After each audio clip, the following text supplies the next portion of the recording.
Bigfoot is in space, and I didn't even explode on the way up. This is unbelievable. What a beauty. The first part of the plan went successfully. Now our path leads to the ISS, where I'll meet the rest of the crew and continue my journey toward landing on the moon. And hey, if they don't accept me, no worries. I've got a few things for sleeping. Problem solved. All right, friends, it's time to head to the control room. The docking with the ISS is coming up soon.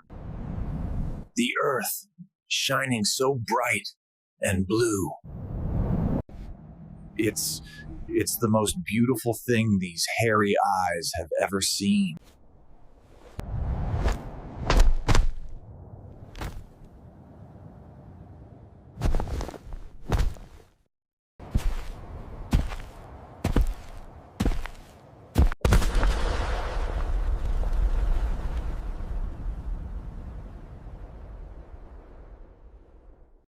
Well, now it's time to go home.